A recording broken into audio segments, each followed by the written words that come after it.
남학생, 여학생이 3명씩 있고요. 일렬로 줄을 서겠대. 자, 첫 번째는 여학생이 이웃한다는 말이 있습니다. 자, 이웃하고한다는 말이 있으면 꼭꼭 묶으라 그랬죠. 그렇죠? 음, 남학생, 남학생을 A, B, C라고 하고요. 여학생을 A, B, C라고 했을 때 이렇게 하나로 묶는 겁니다. 그러면 실질적으로는 네 명이 줄을 서는 것처럼 우리가 받아들일 수 있는 거죠. 생각할 수 있다는 얘기야. 그러면 맨 앞줄에 올 수 있다. 그럼 네 명이 줄 선다. 그리고 4p 4가 돼서 4 팩토리얼이 될 겁니다. 그렇죠? 근데 이제 이 4 팩토리얼 중에 한 가지 경우가 요 경우라고 해보자고. 그런데 이제 이 여학생들이 요 안에서도 줄을 서고 싶겠지. 자리를 바꾸고 싶을 수도 있잖아. 그럼 쟤네들이 줄을 서는 건 3팩토리얼이죠. 그러면 이 여학생들의 줄을 서는 게 결정이 되어야 6명이 다 줄이 서게 되죠. 그래서 그걸 한 사건으로 보기 때문에 고배 법칙을 적용하셔야 한다는 얘기입니다. 이해되시죠? 그래서 4팩 곱하기 3팩 이렇게 되는 겁니다. 그러면 4, 3, 24고요. 6이죠.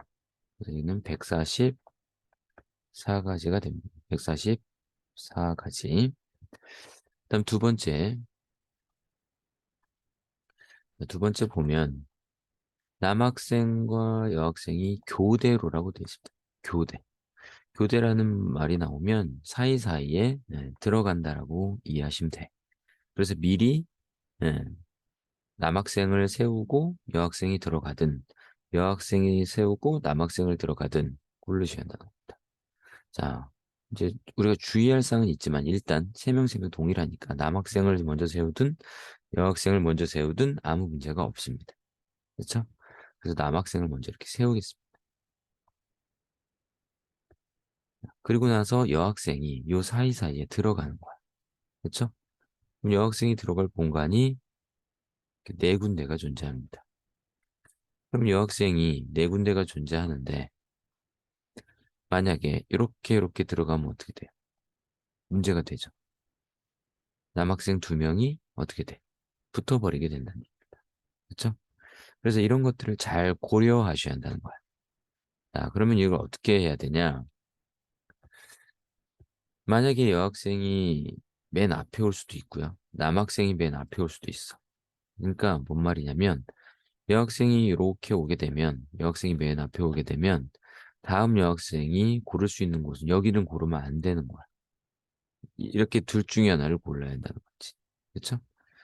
자, 그래서 첫 번째 음, 여학생이 맨 앞에 설 때가 있을 겁니다. 여학생이 맨 앞에 설 때. 그렇게 되면 요 세 중에 하나를 여학생이 골라서 들어가야 한다는 얘기예요.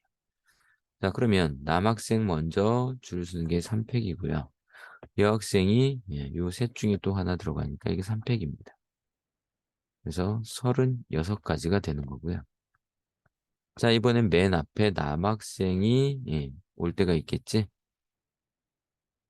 이렇게 여학생이 맨 앞에, 남학생이 맨 앞에 이렇게 있을 때. 자, 그럼 남학생이 맨 앞에 있다. 남학생 줄 세는 거 이거 보고. 그럼 이제 그 다음은 남학생이 맨 앞에 간다니까 여기 여학생 오면 안 되잖아. 이렇게 세 군데가 들어가야지. 그러니까 여기도 3팩이어서 총 36가지가 됩니다.